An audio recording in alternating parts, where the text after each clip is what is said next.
Nous avons souhaité cette année participer à un projet inédit dans l'histoire de l'établissement, c'est de participer à la Fête des Lumières.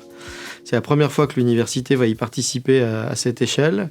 On a souhaité participer de la logique de la ville de Lyon d'extension du périmètre de la Fête des Lumières au-delà du cœur historique de la Presqu'île. Une étape avait été franchie l'an dernier avec le parc Sergent-Blandan qui est notre voisin. Et cette année, la Fête des Lumières franchit la voie ferrée arrive dans le 8e arrondissement à l'université. Alors grâce à la présidence de l'université Lyon 3, nos étudiants ont aujourd'hui l'opportunité de plancher sur un projet grandeur nature, un workshop qui va permettre de mettre en valeur, en lumière naturellement, la cour sud de la manufacture des tabacs ainsi que les façades de la bibliothèque. Alors ce projet en fait est une demande de l'université Lyon 3. En fait, ils souhaitaient s'inscrire dans le programme officiel de la Fête des Lumières. Donc on a réfléchi à comment on pouvait impliquer des étudiants plutôt que de prendre des prestataires externes. Le projet au premier abord, ça paraît très impressionnant.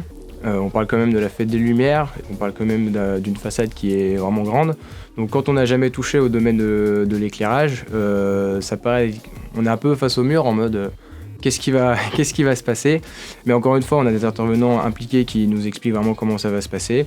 Et c'est un peu balancer vos idées, aller où vous pouvez, puis on vous donne les limites et tout. Mais ça laisse vraiment libre cours à l'imagination.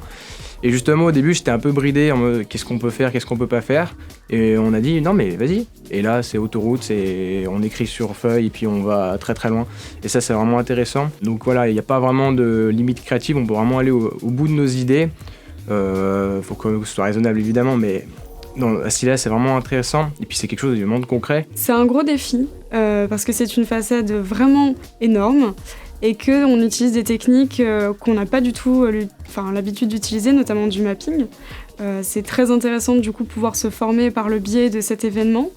Et dans notre groupe, on a décidé d'utiliser une IA pour pouvoir créer des images virtuelles. Et donc c'est elle qui va faire nos décors qu'on va ensuite projeter sur la façade. Le projet de la Fête des Lumières, il nous a été présenté vers mi-octobre à peu près, où on nous a expliqué qu'on allait participer à la Fête des Lumières, qu'on serait carrément dans le planning. Et le projet, il est basé sur le thème du livre. Au final, on a dû se retrouver à réfléchir sur ce thème. Et c'est devenu beaucoup plus dur que ce qu'on pensait. C'est sûr qu'une façade, surtout celle de l'IAE, c'est un défi, ça paraît énorme. Dites-vous qu'avant, dans les premières licences, au niveau de l'éclairage de la façade, il devait juste s'occuper des fenêtres. Là, on doit faire toute la façade. Donc c'est vraiment assez intimidant sur le papier, le projet. Et puis quand on voit ce que les promos des autres années ont pu faire, notamment au Fort Faisin, on se dit, est-ce qu'on va arriver à faire quelque chose aussi bien ? Donc c'est un challenge. Il y a beaucoup de choses qui nous ont bloqués. Par exemple, il y a un groupe qui n'a pas pu faire ce qu'il voulait faire de base à cause de droits d'auteur. Et c'est tous ces petits éléments mis bout à bout, au final on se rend compte qu'il y a des contraintes qu'on connaît pas, ou d'autres qu'on s'en doutait et qu'on craint. Mais l'objectif, c'est quand même de se débrouiller et de faire un bon rendu. Et on va avoir 5 minutes de passage sur la façade, et sur le thème du livre. Et à partir de ce thème du livre, on va où on veut en fait. On commence d'abord par la conception. On passe ensuite dans de la réalisation. On va commencer à poser nos idées sur la table.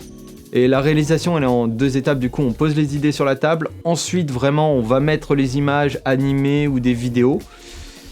Et après, il y a l'exposition devant le public. Le projet, il est assez, étalé dans le temps.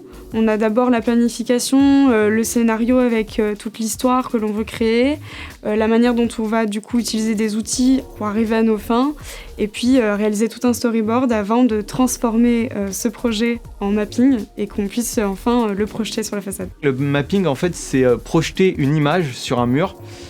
Et le but vraiment du mapping, c'est pas juste de projeter une image, c'est aussi de faire en sorte que cette image corresponde à ce mur. C'est-à-dire qu'elle doit faire en sorte qu'on peut utiliser le décor pour faire transparaître cette image, pour faire en sorte que ça s'assemble en fait. Pas juste que ce soit une image projetée sur un mur et puis voilà, c'est fini. Et nous avons souhaité faire 2 choses, à la fois mettre en lumière notre patrimoine.